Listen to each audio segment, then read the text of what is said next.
जीवन में मरना भला जो मरी जाने कोय, मरने पहले जो मरे अजर अमर सो होए।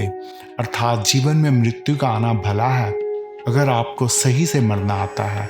सही से मरने का भाव अपने अहम को मारना।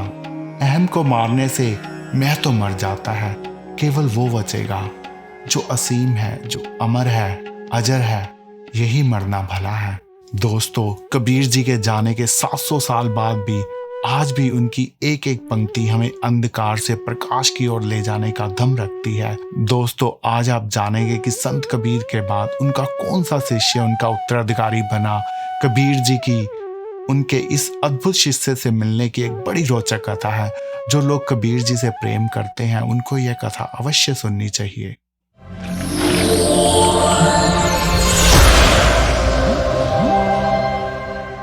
कबीर जी के समय में एक बहुत धनी व्यक्ति था जिसका नाम धर्मदास था, जिसको लोग धनी धर्मदास के नाम से पुकारते थे। वो सदाचारी, विनम्र और आस्थावान था। दान, पुण्य, यज्ञ, कई प्रकार के धर्म कार्यों में खूब योगदान देता था।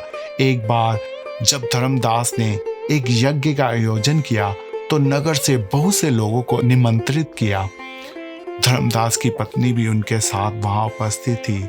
धर्मदास यज्ञ की वेदी में कुछ लकड़ियां डाल रहे थे कि उतने में वहां एक साधु आ गया और चिल्लाया, धर्मदास, ये क्या पाप कार्य कर रहे हो?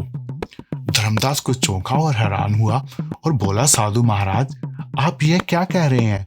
मैं यहाँ पर धर्म का कार्य कर रहा हूँ और आप इसे पाप कह रहे हैं। यह सुनकर वो साधु बोला, धर्मदास, जो लकड़ियां अग्नि में डाल रहे हो जरा उनको तोड़ कर तो देखो।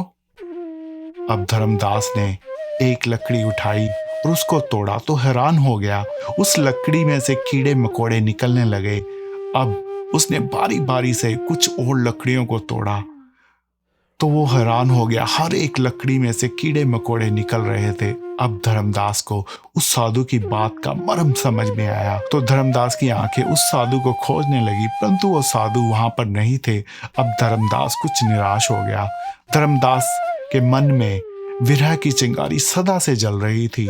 वो जीवन मृत्यु के रहस्य को समझने के लिए भगवत गीता का अध्ययन भी करते थे, परंतु उनको एक मार्गदर्शक की तलाश थी। उस साधु के वचनों ने धर्मदास को हिलाकर रख दिया। उनकी विरह की चिंगारी एक प्रचंड अग्नि का रूप धारण कर लिया। धर्मदास का अंतःकरण उस साधु से मिलने के लिए तड़फ रहा था। उस साधु के मुखड़े पर एक अलग सा तेज था जो कि धर्मदास ने पहले कभी अनुभव नहीं किया था। अब धर्मदास ने वहां उपस्थित लोगों से पूछा वे कौन थे, पर कोई भी उस साधु को नहीं पहचानता था। धर्मदास को ये उदास देखकर उनकी पत्नी बोली, आप निराश क्यों होते हैं? अगर उस साधु से भेंट करनी है तो उपाय मैं बताती हूँ। आप पूरे शहर के साधु को भोज का न्योता दें। जैसे गुड़ पर भिन बनाती हुई मक्खियां आ जाती हैं, वो साधु भी आ जाएगा। अब धर्मदास ने एक विशाल भंडारे का आयोजन किया। यह घोषणा भी करवाई कि दक्षिणा में एक मोटी धनराशि भी दी जाएगी। कई दिन तक भंडारा चलता रहा, परंतु वो साधु नहीं आया। अब धर्मदास ने देश के अलग अलग हिस्सों में जाकर साधुओं को भोजन कराया, परंतु वो साधु वहां नहीं आए। कहते हैं कि ऐसा करते करते धर्मदास को 1 वर्ष बीत गया, पर उसके हाथ उस साधु का कोई समाचार नहीं लगा। इस सब में उसका बहुत सा धन खर्च हो गया।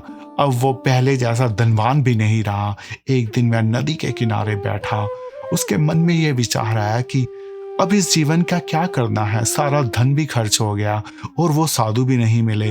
उतने में वह साधु उस नदी के किनारे आ पहुंचे और धर्मदास से बोले, धर्मदास, स्वयं के प्राण लेना कायरता है, तुमको यह विचार नहीं करना चाहिए।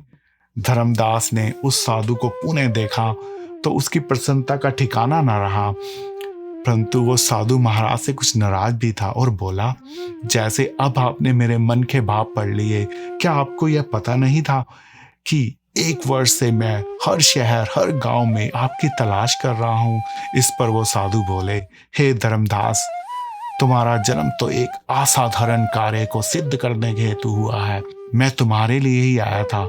मुझे तुम्हें प्रतीक्षा करानी पड़ी, तुम्हारा धन से मोह भंग जो करवाना था, और अगर मैं तुमको पहले मिल जाता तो तुम भी अपनी पत्नी की बातों में विश्वास कर लेते। क्या तुम्हारी पत्नी ने ये नहीं कहा था कि जैसे गुड़ पर भिन बनाती हुई मक्खियां आ जाती हैं, वैसे ही भोज का न्योता सुनकर मैं भी भागा चला आऊंगा। अब धर्मदास ने उनसे पूछा, साधु महाराज कृपा अपना परिचय दे, आप कौन हैं? तो वो साधु बोले, जाति जुलाहा नाम कबीरा, बन बन फिरूं उदासी। तो दोस्तों वो कोई और नहीं, संत कबीर ही थे। अब धर्मदास को यह यकीन हो गया कि उसकी तलाश समाप्त होगी और उसको सच्चा गुरु मिल गया। कहते हैं कि आगे चलकर यह धनी धर्मदास कबीर जी के प्रमुख शिष्य बने, कबीर जी की विरासत के गुरु भी बने। धर्मदास जी की इस कहानी का जिक्र कबीर जी के महाकाव्य अनुराग सागर में आया है, जो कि कबीर जी की बाकी रचनाओं से भिन्न है, जिसमें गुरु शिष्य संवाद है, जिसमें कबीर गुरु हैं और शिष्य धर्मदास। इस रचना में धर्मदास एक जिज्ञासु शिष्य की भांति अपने गुरु से सृष्टि की रचना के बारे में अपने प्रश्न करते हैं और कबीर जी सृष्टि के रहस्य को परत दर परत हटाते जाते हैं। दोस्तों आज बस इतना ही। अगर कहानी अच्छी लगी तो कमेंट करके जरूर बताना। मेरी बात को प्रेम से सुनने के लिए आपका बहुत बहुत आभार।